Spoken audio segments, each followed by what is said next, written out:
Hello everybody, welcome to the channel. If you've been here before, thank you so much for returning. If you're new, welcome. Today we're going to be reading Chapter 7, titled Be a Lifelong Learner, from the wonderful book 12 Pillars by authors Jim Rohn and Chris Widener. Chapter 7, Be a Lifelong Learner. Formal education will make you a living. Self-education will make you a fortune. That's great, Michael. Great. Charlie, who had been methodically taking leaves and small debris out of the pool, pulled the long pole out and placed it down on a specially made rack designed to hold it. Next to him was a bucket with the small plastic bottles holding pool chemicals. He began to measure out chemicals and pour them into the pool as he continued. You know, Mr. Davis's next pillar of success is about learning. So it is fortuitous that we have stumbled onto the topic. Cool, tell me what it is. Well, it is this. A successful person is always a lifelong learner. A lifelong learner? Yes. How many people do you know who graduated high school or college, then figured they knew everything they needed to know to live life? He didn't wait for an answer. Too many. But I learned lots of good things in college. It isn't that you don't learn good things in college, you do. It is just that it isn't what will make you successful in life. Here is what Mr. Davis says. Formal education will make you a living. Self-education will make you a fortune. You can graduate from your formal education, and the masses do. But the great writer Thoreau said that the masses lead lives of quiet desperation and go to the grave with the song still in them. And that, it seems, exactly where you are right now. Charlie quoting Henry David Thoreau? I'm impressed, Michael joked. Well, this old boy will surprise you from time to time, young man. Charlie said while looking at a bottle of chemicals, being ever so careful to get just the right amount. The point is that if you want to succeed in this life, formal education isn't the end-all. Self-education is the key. Okay, so what do you mean by self-education? Self-education is what you teach yourself. It is what you learn along the way so that you are constantly improving and growing. Most people don't continue to learn or grow, so the very fact that you are doing so means you are well on your way to improving your life. I am not sure I am already doing it. Of course you are. You are here, aren't you? That is self-education. You can learn as much about success from an old man putting chemicals in the pool as you can in the fanciest college classroom. What I am teaching you is invaluable if you apply it. You know I believe you. A few years ago I would have said you were off your rocker, but now, after struggling so long, I believe you. Michael, Mr. Davis says, if someone is going down the wrong path, he doesn't need motivation to speed him up. He needs education to turn him around. Learning is the beginning of wealth. Learning is the beginning of health. Learning is the beginning of spirituality. Searching and learning are where the miracle process all begins. Well, that education is self-education. Most of life is lived after your formal education. That means the rest is up to you. The state makes you go to school through 12th grade, and many people decide to go to college, but the truly successful decide to learn for the rest of their lives. So how do they do that? There are a few mainstays to learning that anyone can use to improve their lives. The first is to read books. The second is to learn from successful people by observation. And the third is to constantly reflect on your own experiences and learn what went right and what went wrong. Well, I know that book thing isn't going to work. Charlie looked up at Michael in disbelief. That book thing? He asked. Yeah, reading books. I know myself well enough to know that I'm not going to be reading any books anytime soon. You are kidding me, right? No, I haven't read a book in years. Well, there you go. That right there is a significant part of the problem.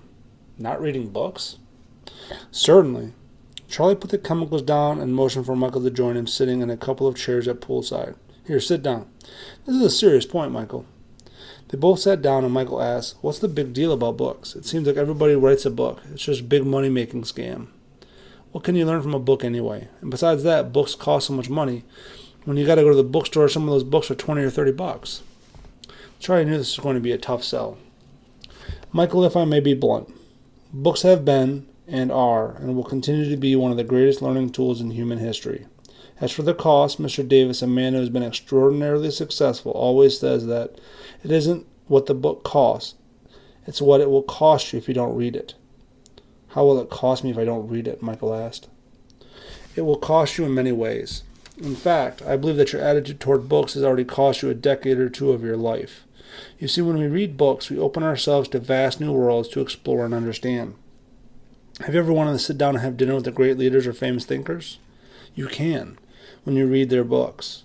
You open yourself to new ideas, and new ideas are the seeds that grow in our hearts and minds, and when applied, become our achievements and successes.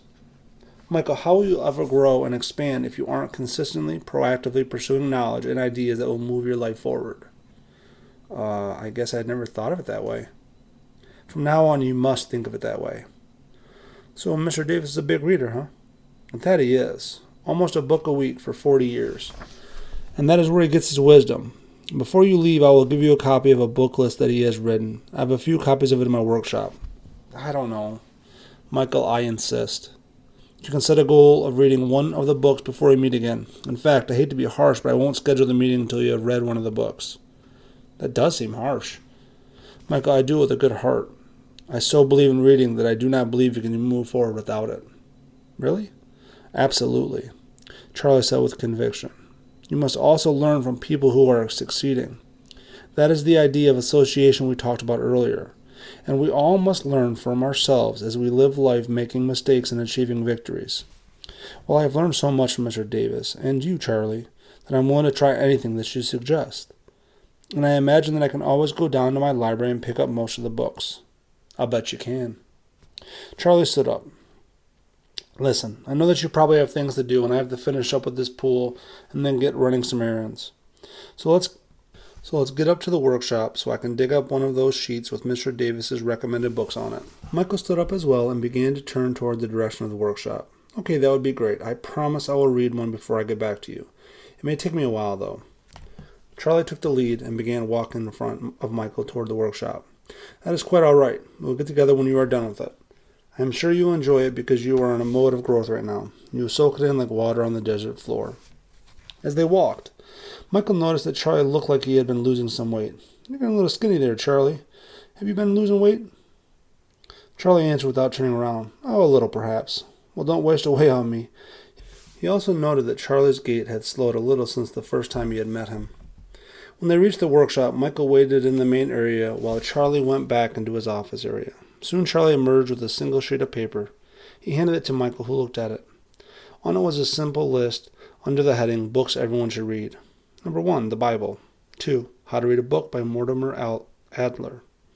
Number 3, My Utmost for His Highest by Oswald Chambers. Number 4, As a Man Thinketh by James Allen. 5, Seeds of Greatness by Dennis Waitley. 6, Seasons of Life by Jim Rohn. 7, The Pursuit of God by Acton W. Tozer. 8, Think and Grow Rich by Napoleon Hill. 9, Power of Positive Thinking by Dr. Norman Vincent Peale. 10, Magic of Thinking Big by David Schwartz. 11, Greatest Salesman That Ever Lived by Og Mandino. 12, How to Win Friends and Influence People by Dale Carnegie. 13, Atlas Shrugged by Ayn Rand. 14, Man's Search for Meaning by Viktor E. Frankl. 15, Acres of Diamonds by Russell Conwell. 16, See You at the Top by Zig Ziglar. 17, 7 Habits of Highly Successful People by Stephen R. Covey. 18, Lessons in History by William James Durant. 19, The Richest Man in Babylon by George S. Clason. 20, The Story of Philosophy by William James Durant. Okay, this looks interesting. Which one should I start with? I'll make that one easy. Charlie said as he opened a drawer in an old metal desk that he had various tools sitting on it. He reached in and pulled out an old, worn, and obviously well-read copy of The Magic of Thinking Big. This one is free, so you won't even be able to excuse yourself because of the cost, he said with a sly smile. Michael reached out and took it. Okay then, The Magic of Thinking Big it is. I will definitely read it, and when I am done, you will continue to teach me the pillars of success? That I will, Michael. That I will. With that, Charlie grabbed Michael and gave him a big bear hug. He then pulled away just long enough to look Michael in the eyes. That I will. As Michael pulled out of the gates that day, he noticed a new feeling in him.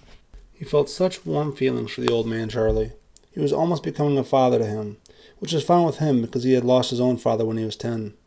He never got to learn these lessons from an older man. He was cherishing the time he got to spend with Charlie, even if it was learning the wealthy Mr. Davis's pillars of success secondhand. Michael looked at the book lying on the passenger seat. Okay, I guess it's time to think big.